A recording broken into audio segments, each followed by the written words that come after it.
So John, I'm going to hand over to you, but before I do, just for those people that are joining us on this session, there is the Q&A portal here, so please do use it.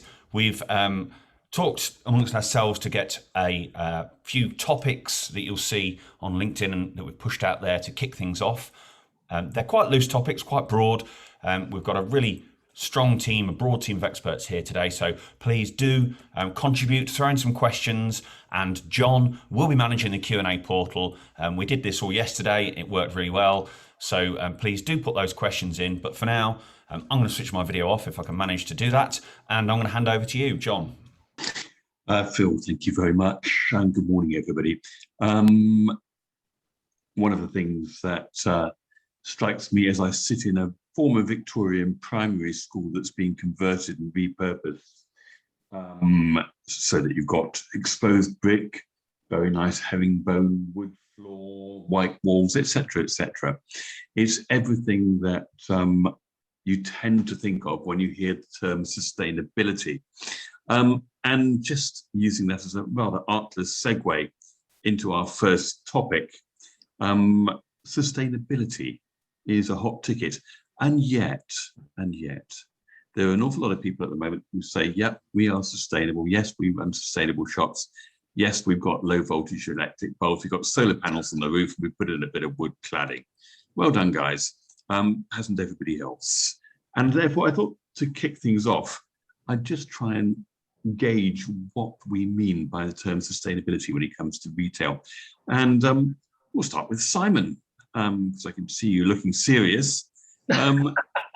What exactly do you understand when you hear retailers talking about sustainability, and do you think they do it very well?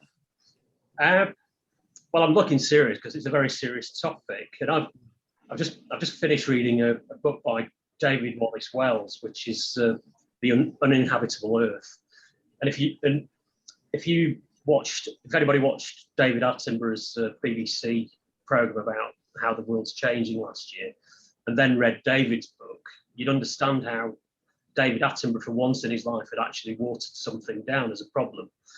And I think where we're at as an industry and where we're at is are not compatible with actually doing enough to solve the problem. And yes, that's quite a cliched comment to make, and it's all in the press, and there's a lot of distraction. But then real world problems need real world solutions. So ISI as a business, we've been working at understanding this problem.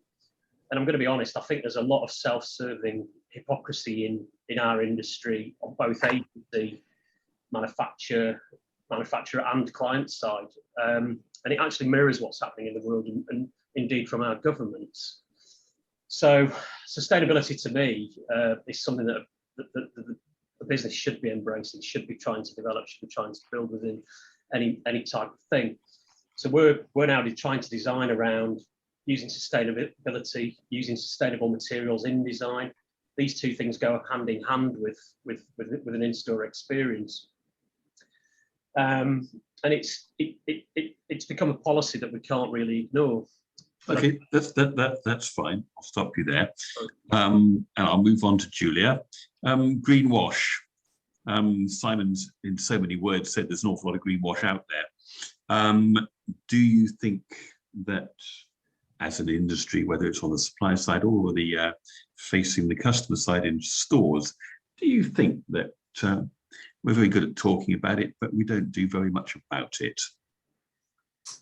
Put me on the spot, why don't you? Yes, that's my job. Yes, yes and no. I think it depends what generation you are, as to how seriously you're going to take this. And on the why? Why? Because I think Gen Z for sure, they are very aware. They are more finely tuned. I think their values are tuned more to sustainability and what's going to happen to the earth. My mother's generation are more likely to complain that their bananas are bruised because they weren't adequately packaged, because that's more important to them and they want the value for money. So I do believe there's a lot of greenwash out there, and believe that some retailers are damned if they do and damned if they don't. I totally subscribe to reducing the amount of packaging, plastic packaging, that inhibits all of our stores. But they also have to balance that quality equation with still providing great product. And you know what it's like, you can't please all the people all the time. I think for sure there is a movement towards addressing these problems, and we're working on some exciting trials at the moment for refillables. But that requires a certain amount of effort from the consumer, that they have to take the refillable product with them, the receptacle, to refill it. And they might have to queue at the station. And I know some people who would rather have that efficiency in stores. So greenwash to some extent, but it's more complicated than many people understand, that you've got to balance all those customer needs. Yeah, that's fine. Tim, just picking up on what Julia's just said, I was reading this morning that Carrefour, in a place called Montesson, which is in the western suburbs of Paris, have put in a thing called the Loop, which is a machine inside their store. They've done it in 10 convenience stores as well. And you can take products on which you have paid a deposit and feed the packaging back in. The packaging gets reused, whether it's plastic bottles, glass jars, etc. Up to 10 times, they claim. And you get your deposit back when you bring the packaging back. They've trialed this back in end of 2020, but now they're beginning a tentative rollout. Do you think retailers are still in the dark ages? Because I personally have a view on it, and that is that to a certain extent they are. They love to talk about how sustainable they are, but do you feel actually that people are doing their bit, or they're just paying lip service? I know what you mean. I think definitely there's been that sort of tendency for greenwashing, but I think it's harder to hide now. You know, social media, people can sort of call you out quite quickly, and they can make a big PR. So I think that if people are now embracing it more seriously, because they have to, because it's not easy to greenwash now. People know about it, and I think that's quite important. I mean, we get a lot of retailers asking us and brands saying, how, you know, in terms of sort of fixing things, how sustainable are we? Are we sustainable? How do I sort of measure that? And I think that's one of the hardest things for them. I think there is a will, but there's a bit of a minefield in how you do that, how you sort of benchmark it. We're working with an organization called Design Conformity, which is sort of like they're trying to set up an independent standard. I think what that does, that will help sort of give a level playing field. So if you can make a claim about something, it's a genuine claim. I think that transparency is a good thing. Okay. And Dean, do you feel that you are part of a sustainable wave, if you like? Is it something that you do as a matter of course? Yeah, I think it's also a legislative issue as well. I mean, SECA reporting came in 18 months ago for PLCs, so there was a lot of lip service paid in, I guess, the client side for many years in tender processes, and I guess from our side, from a supply point of view, we are very focused on delivering solutions to clients through our Delta Net Zero strategy. So if you don't do that, you don't win. If you don't involve yourself in sustainability in a deeper, meaningful way, you'll cease to exist, quite frankly, within the supply side for any large retailers or FMCG, film and ents, or any other sector.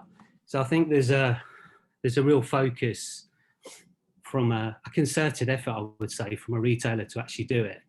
And you can see that because they have to report on it in their annual disclosures as well. Yeah, they do.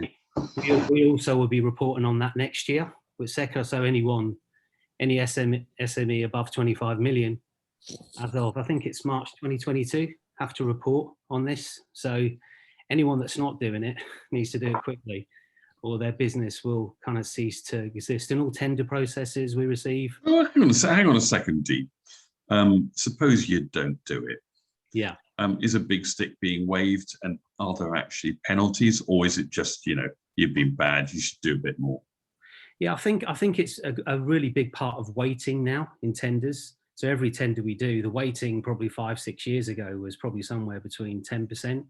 Now the weighting is upwards of 20-30% in tender processes. And how we activate our Delta Net Zero strategy, there's a pillar in it called Collaborate, and it's about us helping our clients achieve their goals.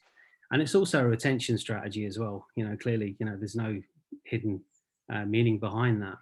But if we can help our clients achieve their goals, whether that be reuse, reduce, recycling, prevention, landfill, whatever it might be, focusing on materials, as was mentioned a bit earlier, we stand a greater chance of retaining clients and growing clients. And I think anybody... Yeah. I totally see all of that. Yeah. But are there actually any penalties for being non-conformist, as it were? The penalty being you won't get a retention probably, because somebody else who has got it will win that contract off you. That's the penalty. There is going to be other things that come in where you have to report. So it's not central government. It's actually they are providing a framework which people can use in order to decide whether or not to employ you. Yeah, and their procurement strategies are very, very much focused on, you know, ECG criteria now as well, which is environment, social governance, and it's all around, you know, the social conscious investors, how we steward, we're the stewards of nature for them in some cases, what we do around materials. And, you know, we produce end-to-end solution from creative, digital, screens, production, installation, all the way through. So all of that has carbon output. And if you look at the scope 1, 2, and 3 emissions, scope 1 and 2, they're looking after their own house, but scope 3 is us suppliers on the call. So that represents 90% plus of the supply chain for carbon output. So okay, that's our point. That's fine.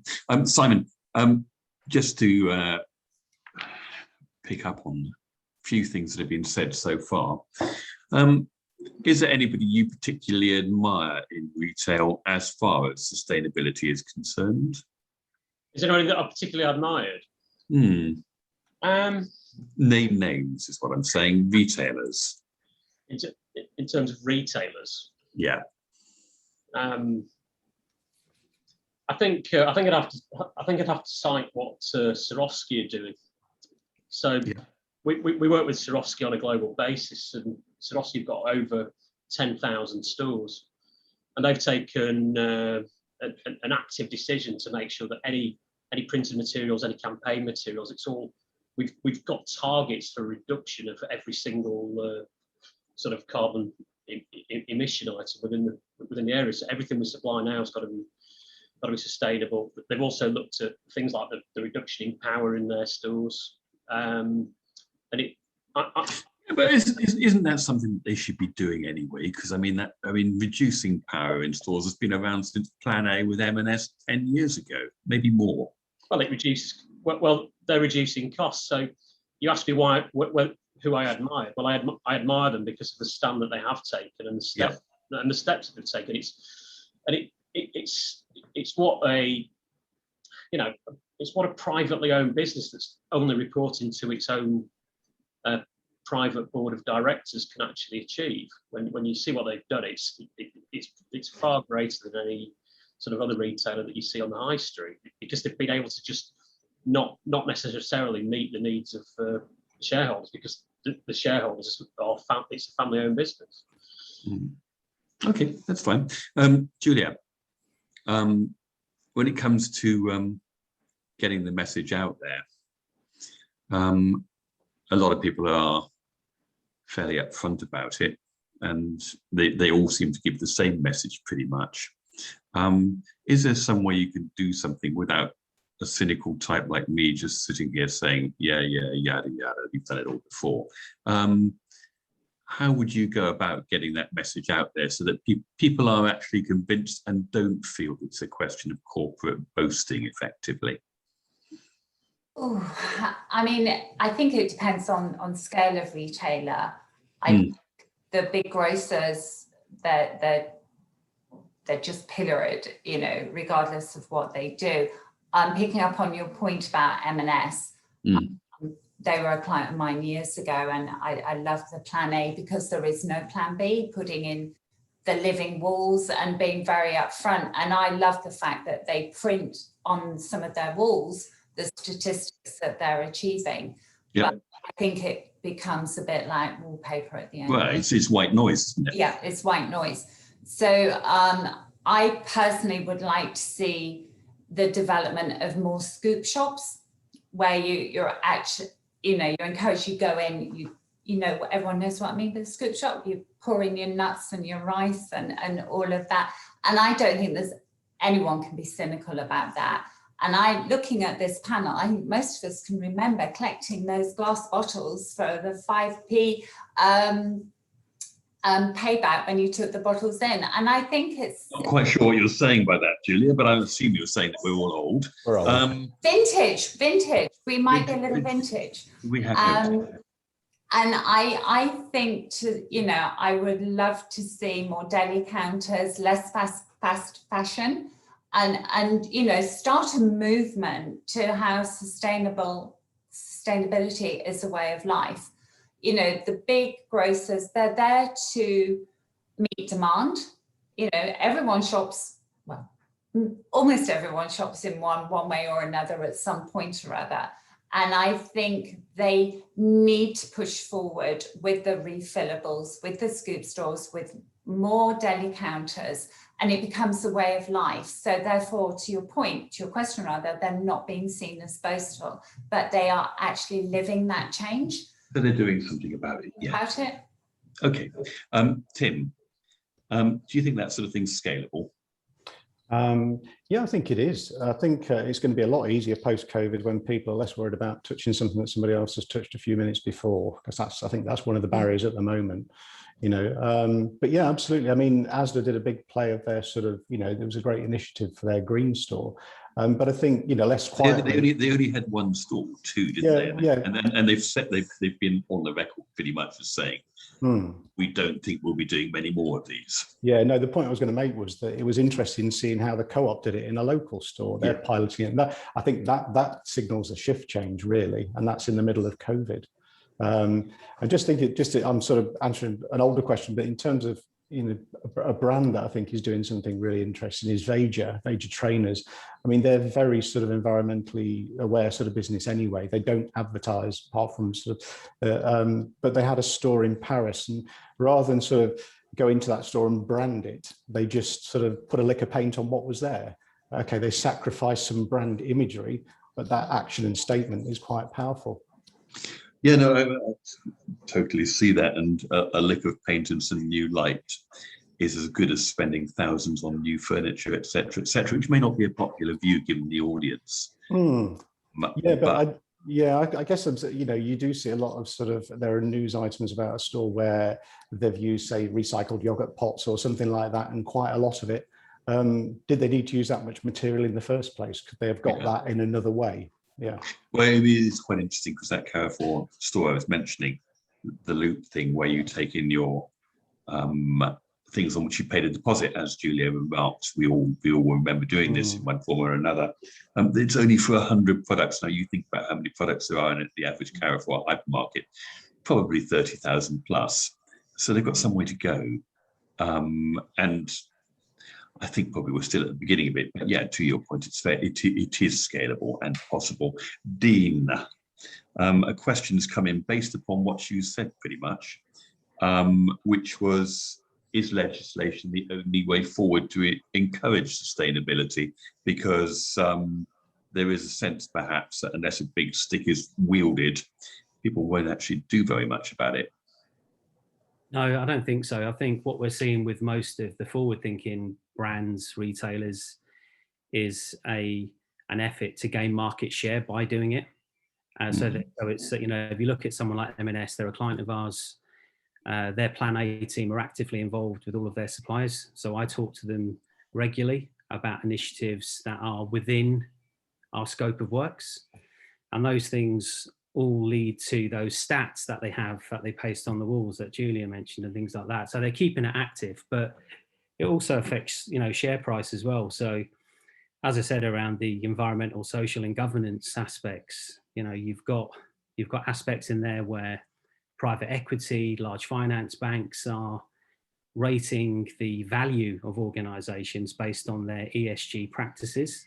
So I think ultimately, you know, in order to capture the eco-conscious consumer as well, there's definitely a concerted effort. And I do think some sectors do it better than others or are further ahead. I think Julia's right. I think the grocers get a hard time quite a lot of the time, but from my experience, that's the one sector who's probably doing more than any other sector. Are probably closely aligned actually to FMCG. You know, the likes of the Unilevers, the P&Gs are very forward-thinking programs as well.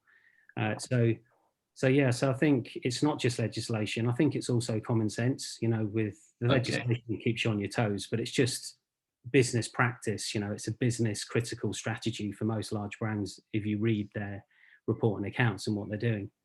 I think to your point there, Dean, if I may just add to that, health and beauty.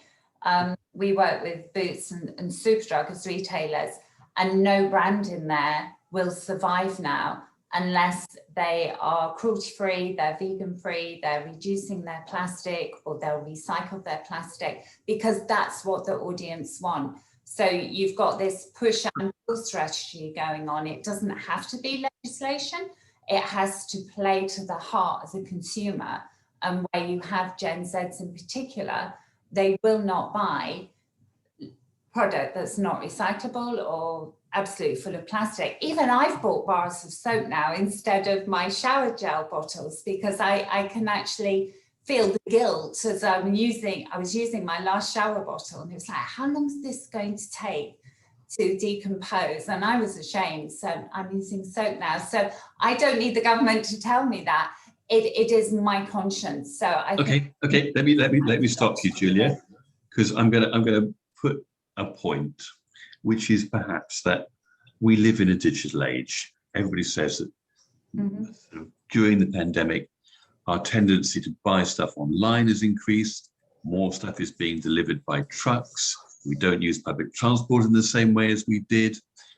And when you come to look at shops, there are more screens in there than there have ever been, perhaps. All of which adds up to a lot of talk about sustainability. And yet, at the same time, we're all very keen. 74% of consumers stated in a survey yesterday, conducted across Europe, that they would not change their shopping habits and would continue shopping online. Simon, given all of this, do you think actually sustainability is actually realistic? I'm sorry to keep being so negative about all this, but I think it is realistic, and I've got a study as well that I looked at by Stylus, which said 33% of consumers are now buying from brands based on social and environmental impact. So companies can't actually afford to overlook these they can't afford to overlook their sustainable credentials. I think there's been a tendency in our trade particularly, because as designers and specifiers, we've specified options for many years. So here's your sustainable option. This is the eco material. This has got a biodegradability rating and all the rest of it. And push comes to shove, clients, including big retailers that have got huge campaigns on the sides of trucks and whatever, just won't buy it because it's not as cheap, it's not as cost effective. But I think in the supply chain, as more people have bought into it, that's become more scalable and the costs have started to come down. So all of the material impact that we're having on the environment is starting to reduce. And then I think the final point that you just made about digital screens and the growth of that, well, that has taken away a lot of the sort of landfill, if you like, because we're able to promote brands in store by the use of screens. We're also we can do all of that, but sure, we can do all of that. But surely, if we are as green as we'd all like to be, if you're going to use cardboard as a form of POP, that in every way can be as sustainable, because you can just recycle the stuff, can't you? Absolutely, but there's a lot of there's a lot of composite materials used, which just, you know, got about a 250-year life in the ground to get rid of it. And there's there's, in all honesty, this is what I go back to that point about we've got to get around the hypocrisy and all stop kidding ourselves, to be fair. And if we're going to do it, we're going to do it. And you know, do you legislate? Don't you legislate? I think it does need legislation. Personally, I started out life in a chemical company, and back in the day we signed up to various worldwide agreements, Montreal Protocol. And they all got ignored. Well, they did and they didn't. The bigger industry finds a way around it and sells it in lower cost countries or goes through back doors to get away from it all. So, but the world's just got to look at the absolute reality of it. You know, we've got global warming and it's having a huge climate effect, which also has an effect on economies and well-being and everything. So okay. Well, sorry. I'll flip that question. Yeah. Yeah, well, I'll flip the question therefore to you, Tim. Cardboard or digital? Simple as that. I don't know. There's not really an either or with that, is there? You know, no, there isn't. I'm asking out of badness, you understand. But I know. There is a sense, perhaps, that if you're going to install loads and loads of screens, you've got to take into account the carbon emissions in manufacturing a screen, the life of the thing. Yes, of course. It will prevent you having too much POP because you can change it regularly. But how long? What is the lifespan of all of that? Do you think it's realistic to keep putting screens out there, or should we be going for something simpler, more local, more artisanal, for want of a better word? I think it's dangerous to focus on one thing in a store. It's the whole thing, isn't it? It's the whole process. It's the journey where things are made and how they get here. It's that whole thing in the round, really. I mean, in theory, and I think it's tough sometimes, if you look at the sustainability period, reduce is at the top. Now that is sometimes in conflict. We're in the business of consumerism and selling stuff, so there's a bit of a sort of conflict there. But there should be opportunities to reduce your impact, but without sort of sacrificing too much. You know, but as long as you build it into the design stage early on and you're thinking about it early on, rather than sort of tacking something else on later or retrofitting something. Why did you put that back when it was perfectly fine in the first place? I think there are things like that. I mean, we're also seeing, we feel there's a bit of a movement with sort of retailers and brands looking for fixtures that probably not great for our industry, but they want to last longer. So the challenge then is, okay, it's in store for longer. How can we still keep newness and freshness? How can we still keep, you know, keep it exciting? Can we refresh something without refreshing the whole unit? I mean, I agree with Simon. Really. I'm quite positive about it. I think there is a sea change, and as he says, you know, people are seeing the effects of climate change unfold in real time. It's not so much an abstract now, I think.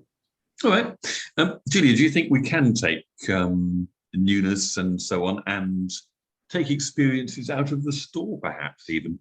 I mean, one of the things you keep on reading on a daily basis. There may not be that many new stores opening, but there are there's a vast amount of activity in the way of pop-ups. I'm going to relate that perhaps to sustainability and scalability.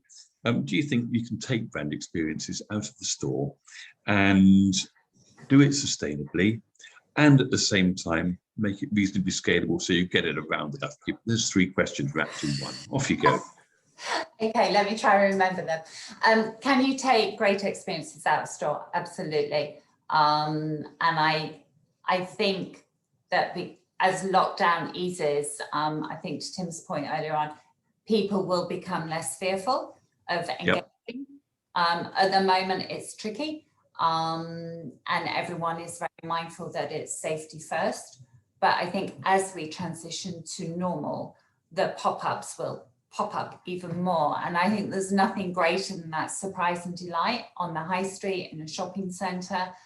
And some brands do it exceptionally well. Health and beauty for sure. Lush have done it quite well cheaply recently. And the drinks brands, you know, they do some phenomenal immersive events. Is it sustainable? Probably not as much sustainable as we'd like it to be, but I think there is that whole movement to it, because I keep coming back to the Gen Z generation. They will be paying attention to that. One of our clients is Coca-Cola, and they are everything they do has to be sustainable, recyclable. When we're sampling drinks, we have to collect all of the cans for about 10 miles around the venue of where we've done it. They have to be weighed, they have to be taken to the weighing station for the recycle plant. We have to get it certified that we've picked that up and it balances to what we gave out. So that is that full circle of sustainability. I mean, they've kind of got to do that, because if they don't do it day in, their turn, they're going to hit the press. I mean, look what happened last night with Ronaldo moving those Coca-Cola bottles, cans or whatever they were, off his interview, and 3 billion knocked off their share price or something. It was stupid overnight. So, you know, we have to be mindful of the brand's credentials and what they're saying to everyone. So providing that you stick to those kind of guidelines and those rules, yes, it can be scalable. Can it be fully sustainable? I think we're getting there. And certainly some of the brands we work with, Unilever, Coca-Cola, Procter & Gamble, for instance, they have a full sustainable agenda.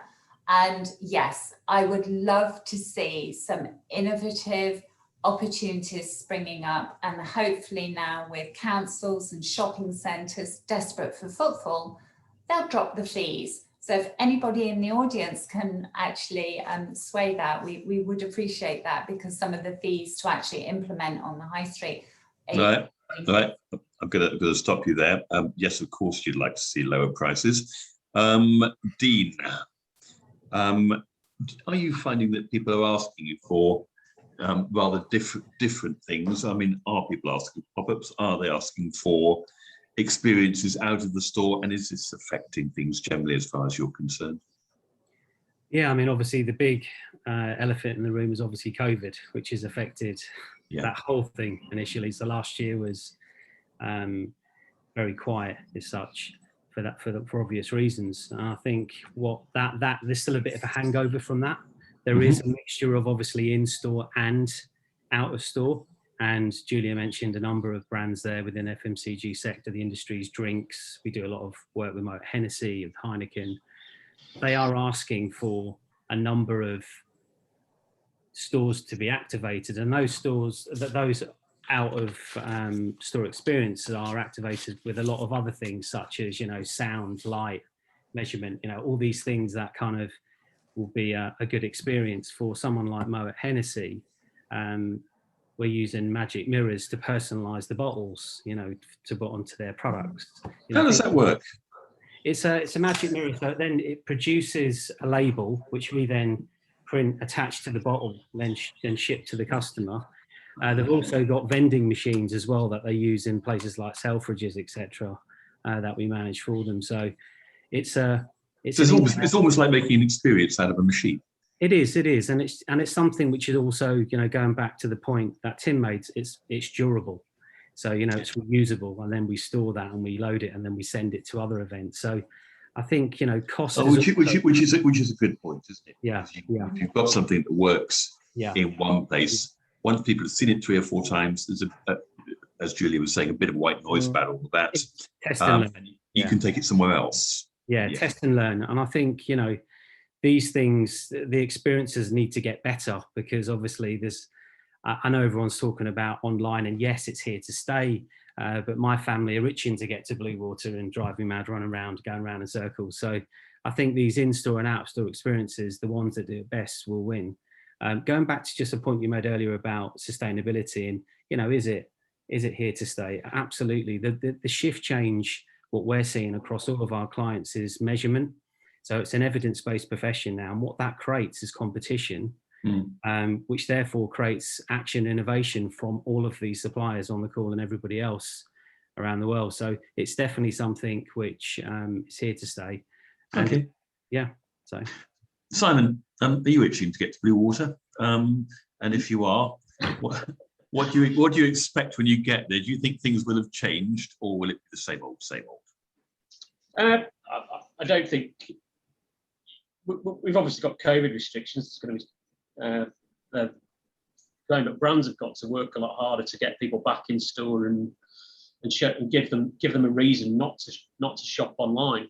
Yeah. I also think that you know, a lot of the work we're doing in terms of the displays that we put in shop for brands, some of the consumer electronics brands, for example, there's been a big emphasis on making sure that engagement there is taken away from stores. So, you know, years ago, people would have given you a brochure or a leaflet. You know, now you scan a QR code and you take the experience away that you've just had via a digital engagement on a display stand. So I think what I'd expect to see in a retail thing, I think the retailers have, you know, have got to generate that excitement. They've got to give people that entertainment value, but I think they've also got to embrace the fact that people will buy online, and they've got to work with that. And they are doing more and more and more. And, you know, the retailers that haven't hit the wall this year, it's because partly because they've had quite a decent way of delivering sort of online sales as well. It's interesting, isn't it? Because I mean, I think one of the most non-experienced experiences I can think of is that espoused by B&M. There's one across the road from where I live in a place called Frome, which is near Bath. Yeah. And you wander in there, and there are shelves, and there is no interactivity other than a bored-looking cashier when you get to the end of your shopping journey. So I'm going to be sued for this probably. On the other hand, it serves a need. Do you actually think, therefore, that we need to do much more than has been done in terms of experience, or can you just work on the basis that, yeah, it'll be all right? Because I mean, look at B&M, their results are astonishing at the moment, probably on the basis of price. But well, it's a very wide question, John, isn't it? Really? It is, yeah. Yeah. You've got any number of different types of retailers, different formats, different consumers, different segmentations. So as to who is shopping in B&M, particularly, you know, you've only got to look at what happened when Primark reopened. The queues and queues of people around every store in the country. You know, so certain types of retail have still captured people's imagination. People still want to get in there and still want to use it. That's really interesting. And I'm gonna throw this over to Tim for a second, because while we've been discussing all of this, a very pertinent question has been asked, which is, would you choose to not to work with anybody owing to sustainability concerns?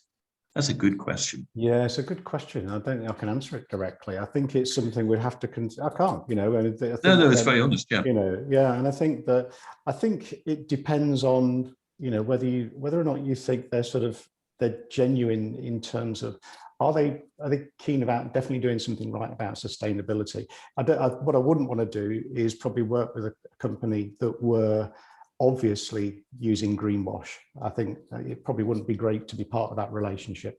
But would you, in the final analysis, here's the checkbook, yeah, we're gonna do a bit of a rollout, would you be interested, Tim? Well, I think we have to think about our reputation in those cases. We have to, you know, and that'll affect the bottom line. It will.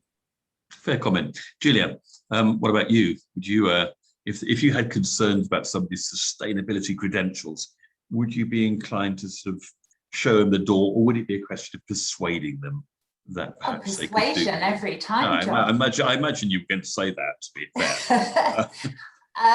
Yeah, I mean, there is always a better way. And we like to work in partnership with our clients and share the learnings that we've had, rather than say, no, just go and find somebody else, because that is not going to help our sustainable credibility further down the line. And I think, in my experience, for sure, clients like a bit of pushback, they like a bit of challenge. If you can show them another way, don't just challenge. So, okay, let's just put it this way. The same anonymous attendee has asked the question, answer honestly, would you say no if they still would go along with you? My little girl's got a problem with my car. And this goes back to Julia's point earlier about Gen Z are going to take the high ground as the next generation of children come through. they're understanding it in schools. They're being taught about the problems, and they're going to. I think they're going to force this through. I think it's going to be a next generation thing. We're going to start massively improving and getting. That's interesting. I mean, Dean, I'm minded of a friend whose son, about 5 years ago, had printed off things that looked like parking tickets and slapped them on the windscreens of cars that were big four-wheel drives with the Range Rover variety, and they weren't parking tickets. It just said poor choice of car, and he was indeed Gen Z. Do you think, Dean, that you would say no to any customer who came in and said, "Here's a very big order. We'd really like you to do this.